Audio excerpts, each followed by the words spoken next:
আসসালামু আলাইকুম রহমতুল্লাহ বারাকাতুহ। আজকে এটা আমার দ্বিতীয় ভিডিও। একটা বড় খবর আসছে ইসরায়েল থেকে, যেটা হচ্ছে আপনার যুদ্ধ শুরু হওয়ার পর থেকে হিজবুল্লাহ আপনার উত্তর ইসরায়েলে কিন্তু প্রচণ্ড রকম আক্রমণ করে যাচ্ছে কন্টিনিউয়াসলি, এবং সেই কারণে উত্তর ইসরায়েলের যেসব সাধারণ সিভিলিয়ান আছে এরা কিন্তু ওই এলাকা পুরাপুরি খালি করে দিচ্ছে। খালি করে দিয়ে তারা বিভিন্ন জায়গায় আশ্রয় নিচ্ছে, হয়তো কোনো রিলেটিভের বাসায় কিংবা হোটেলে ভাড়া নিয়ে আছে, এবং যাদের টাকা নেই তারা খুব খারাপ অবস্থা দিন পাচ্ছে।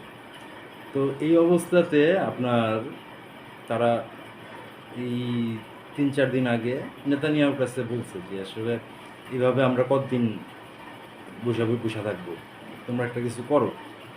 তো নেতানিয়াহু এটার উত্তরে বলছে যে কি এমন হয়ে যাবে যে যদি এরকম কয়েক মাস তোমরা বসে থাকো কিংবা কয়েক মাস যদি তোমরা অন্য জায়গায় থাকো। এই ব্যাপারটা নিয়ে আপনার উত্তর ইসরায়েলের লিডার যারা আছে এবং সাধারণ মানুষ প্রচণ্ড রকম আপনার খেপছে নেতানিয়াহুর উপরে। আর এমনিতে তো সাধারণ মানুষ যারা আছে তারা তো প্রতিদিনই ছোট বড় আপনার নেতানিয়াহুর বিরুদ্ধে আপনার মিছিল এগুলো করতেছে।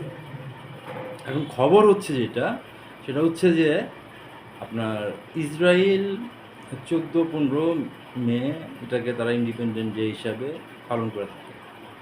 এখন উত্তর ইসরায়েলের লিডাররা তারা অ্যানাউন্স করছে, যেটা পত্রিকা আসছে, যে তারা নিজেদেরকে ইন্ডিপেন্ডেন্ট স্টেট হিসাবে দাবি করবে, এবং তারা আপনার ইসরায়েল মূল ভূখণ্ড থেকে আলাদা হয়ে একটা নতুন রাষ্ট্র হিসাবে তারা মুভ করতে যাচ্ছে।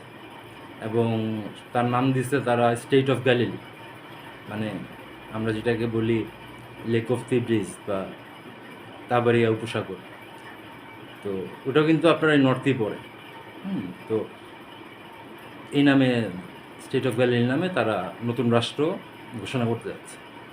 তো এইটা আপনার ইসরায়েল গভর্নমেন্ট অবশ্যই মানবে না।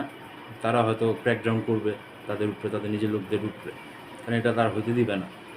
তারপরও আপনি চিন্তা করে দেখেন যে এখন ইসরায়েলের দেশের ভিতরেই ভাঙন ধরছে, এবং যেটা একটা বিরাট বড় প্লাস পয়েন্ট আপনার যারা এখন ইসরায়েলের সঙ্গে লড়ছে, মানে আপনার প্যালেস্টাইনিয়ান যোদ্ধা কিংবা রাজনীতির দিক থেকে।